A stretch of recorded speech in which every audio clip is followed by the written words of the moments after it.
Raz, dva, tri, môžeme ísť? No, dobrý deň. Ahoj. Chcem sa ťa spýtať, kvôli čomu si tu? Aby som zabávala ľudí. Nachádzame sa v areáli Divoká voda v Bratislave Čuňove a práve prebehli preteky kačíc, 3. ročník podujatia.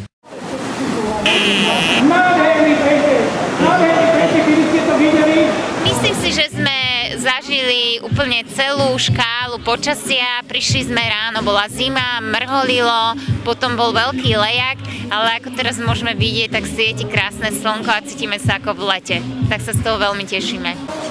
Prečo ste sem prišli? Zaujala ma reklama, ktorú som videla, že preteky kačíc. Trošku som to nechápala, čo to je. Kúpili sme si tú pišťalku za to 1 euro a dozvedeli sme sa teda, že peniažky z toho pôjdu na dobročinné účely alebo na nejaké do neziskových organizácií.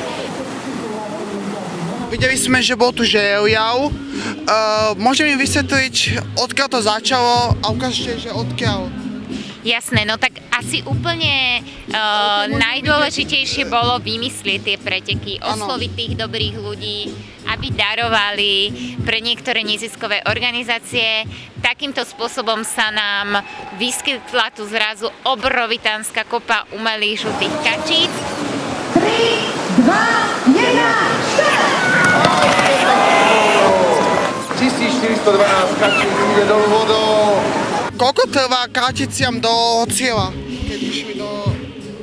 No ono sa to nezdá, ale tá trať je dosť zákerná a rýchla a tá prvá kačica myslím, že mala čas okolo nejakých 5 minút. Majú 10, 17. A teraz je to dramatické číslo, sa zaseklo, ale ďalšia kačica s utajeným číslom, to bude, neviem, či to nie je náhodou tá kapitánska komunitnej nadácie. Páči sa vám tu? Veľmi, už som tu druhýkrát, keby sa mi tu nepáčilo, by som neprišiel druhýkrát. Ja len prvýkrát a potom už, keď sa mi páči, aj druhýkrát, aj tretí.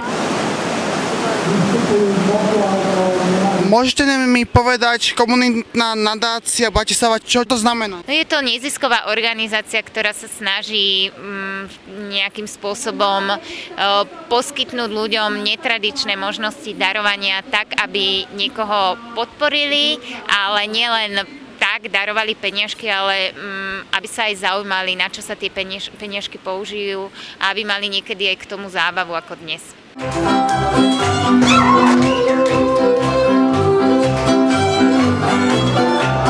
Čo plánujete na budúci rok, v roku 2011? Ako to bude prebiehať? Budú viac kačic, alebo? No, nie som jasnovidka, ale veľmi by sme si prijali, aby táto tradícia pokračovala a aby tých kačic bolo stále viac a viac.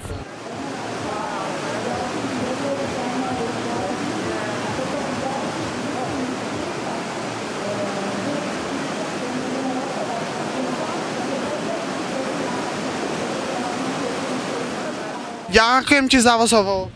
A ja.